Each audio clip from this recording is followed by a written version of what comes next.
करायचं स्मरण. जय जय रघुवीर समर्थ. श्री समर्थ कृपेने आज उत्तमाचा दिवस, वार रविवार 15 फेब्रुवारी 2026. फार फार उत्तमाचा दिवस, सामर्थ्याचा दिवस, महाशिवरात्री, शिवपूजन. समर्थ म्हणाले दिवस उत्तमाचा आहे, सामर्थ्याचा आहे. महाशिवरात्री. आपल्या मनामध्ये एकच प्रश्न पडलेला आहे, आज रविवार कसा काय आला? आज सोमवार हवा होता. समर्थ म्हणाले ज्या वेळेला प्रत्यक्षात आपण विचार कधी केला का, आपण आज जेवायचं नाहीये, आज माझा दिवस नाहीये, असं आहे का? आपण दररोज बघा आपल्या जीवनासाठी आवश्यक तेवढं पुरेसं पाणी पित असतो, आवश्यक तेवढं आपण जेवण करत असतो. भगवान शिवाची आपण उपासना करणार आहोत, भगवान शिवाची आपण प्रत्यक्षपणे पूजा करणार आहोत. वार कोणताही असो, दिवस कोणताही असो, समर्थ म्हणाले भक्तिभावाने आपल्याला पूजा करता आली पाहिजे. आपण काय करत असतो? आपल्या गावामध्ये मंदिर असतं.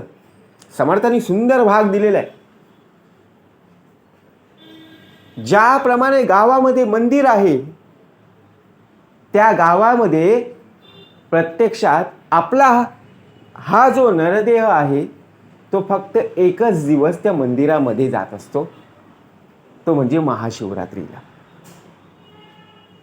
बघा भाग कसा दिलेला आहे. पण विचार जर केला,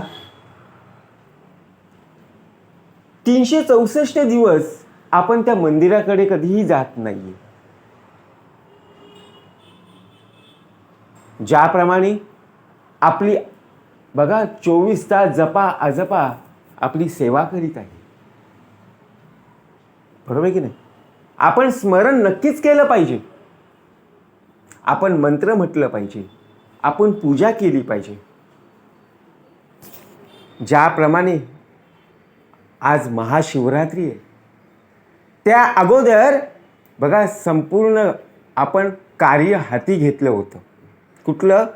तर या मंदिराला रंगरंगोटी, बरोबर की नाही?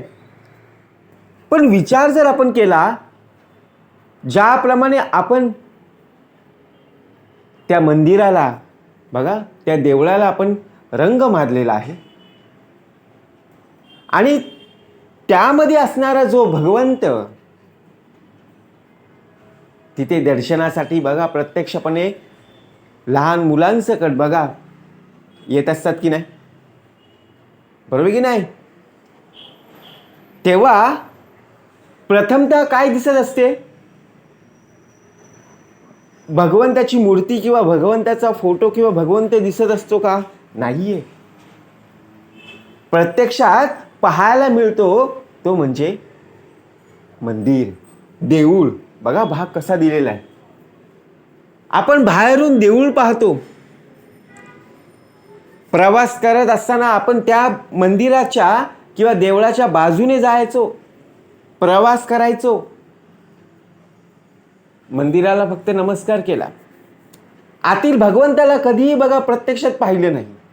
364 दिवस.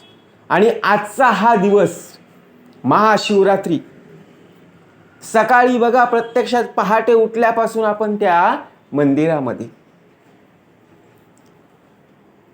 विचार करा, उत्तम प्रकारे भक्ती करणं आहे. असं नाहीये की बाबा एकच दिवस फक्त भक्ती करायची, पूजा करायची, नामस्मरण करायचं आणि बाकीचे दिवस नाही ना. समर्थ म्हणाले दिवस कुठलाही असो, भाग का द्यावा लागला? आपल्या मनामध्ये प्रश्न हा होता की आज सोमवार हवा होता, हा रविवार आला, मग रविवार म्हणजे फक्त आपलाच दिवस का? बाकीचे बघा प्रत्यक्षात वाटून घेतलेत का? नाही. समर्थ म्हणाले आज प्रत्यक्षात आज उत्तमाचा दिवस आहे. आपण स्मरण करत असतो.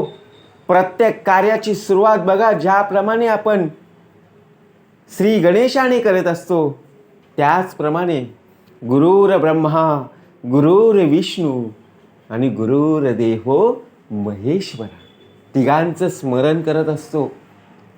बरोबर आहे की नाही? आणि त्या तिघांच्या पलीकडे असणारा श्री सद्गुरू साक्षात परब्रह्माचं कार्य हे जेव्हा आपल्याला कळेल ना तेव्हा नक्कीच भक्ती काय आहे हे नक्कीच आपल्याला त्याचं महत्त्व आपल्याला समजून जाईल. आजचा दिवस जर पाहायला गेलो तर अखंड श्रवण भक्ती करण्याचा आहे. त्यामध्ये कधी खंड पडता कामा नये.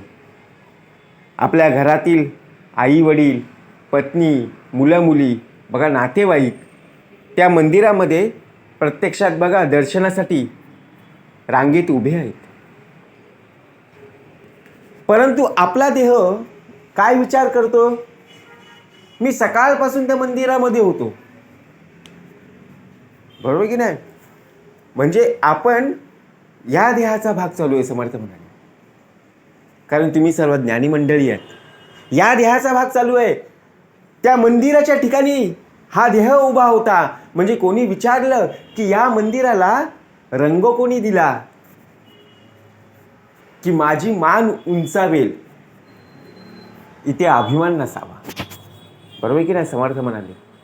का भाग द्यावा लागला? अभिमान उठे मत्सर मत्सरे तिरस्कार पुढे क्रोधाचा विकार प्रबळे बळे. कारण आपल्या अंतरीचा अंतरात्मा आहे, भगवंत आहे. मग त्याचप्रमाणे आजचा भाग का द्यावा लागला? वरून आपण मंदिर उत्तम प्रकारे सजावट केलेली आहे, रंगरंगोटी दिलेली आहे, लाइटिंग लावलेली आहे आणि आजूबाजूला बघा प्रत्यक्षपणे जत्रा भरलेली आहे. विचार करा. ताजतवानी आणि उत्तम प्रकारे आनंदी वातावरण प्रत्यक्षपणे बघा पाहायला मिळत आहे. मग त्याचप्रमाणे आपला देह हा ताजतवाने केव्हा होईल? वरून आपण किती रंगरंगोटी केली परंतु आतले बघा प्रत्यक्षपणे जे विषय वासना आहेत ना त्यांना टवटवीत करायचं आहे. वरून आपण भक्ती दिखाव्यासाठी करत असतो परंतु अंतरीतून प्रत्यक्षपणे ज्यावेळी आपण भगवंताच्या चरणी नतमस्तक होतो ना ती खरी भक्ती त्या भगवंताच्या चरणाशी पोहोचत असते. म्हणून भाग का उत्तमाचा आपल्याला प्राप्त झालेला आहे. जत्रा भरलेली आहे. आपण त्या दर्शनासाठी बघा प्रत्यक्षात त्या भगवंताच्या चरणाशी नतमस्तक न होता आपण जत्रेमध्ये गेलेलो आहोत. कारण जत्रा ही वर्षातून एकदा येत असते, गावामध्ये भरत असते. आपण काय विचार करणार? अरे भगवंताचं मंदिर भगवंताचं देऊळ आपण दरवेळेला पाहू, दररोज पाहू. पण जत्रा ही वर्षातून एकदा येत असते, उत्सव. आपण प्रत्यक्षात जर विचार केला ना का बघा प्रत्यक्षपणे बेलाचं पान वाहिलं जातं? का महत्व आहे त्या पिंडीला? बघा प्रत्यक्षात सुंदर भाग दिलेला आहे. आपण प्रत्येक देवळामध्ये जातो, प्रत्येक मंदिरामध्ये आपण जात असतो,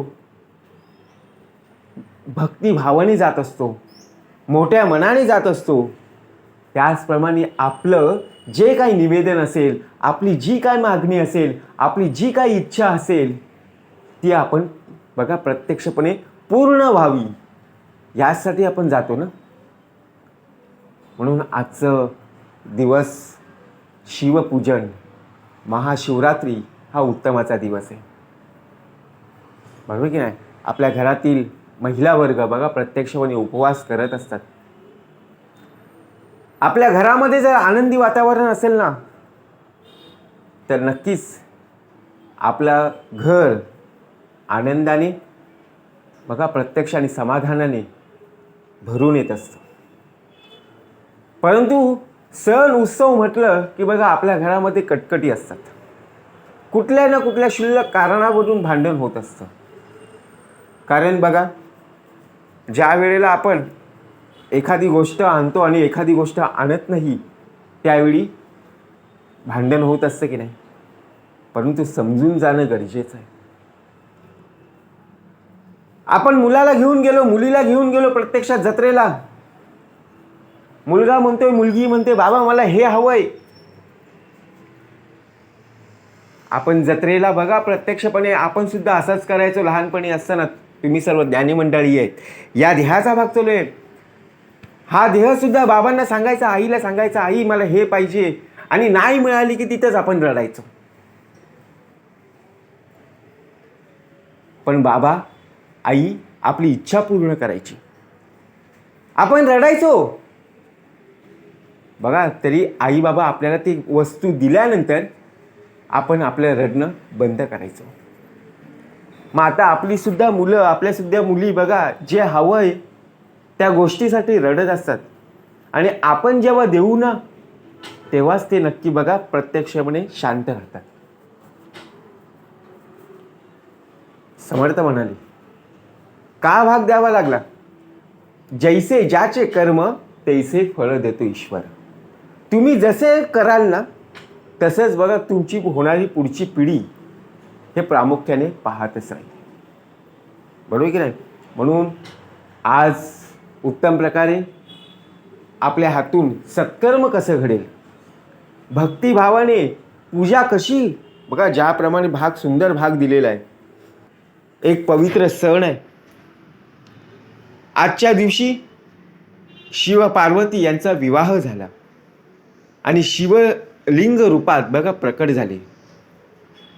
काही ठिकाणी भाविक उपवास, जागरण, महादेवाला बेल बघा पूजा करून अंधारावर प्रकाशाच्या विजयाचं प्रतीक म्हणून आजचा दिवस साजरा करत असतात. ज्याप्रमाणे अंधार, अज्ञानावर मात करायची. आपल्या आयुष्यात अनेक प्रकारे अंधार पाहायला मिळालेले आहेत, परंतु तो अंधार बघा, आपल्या घरामध्ये जेव्हा लाईट जाते तेव्हा अंधार पडतो, परंतु जेव्हा लाईट येते तेव्हा उजेड येतो.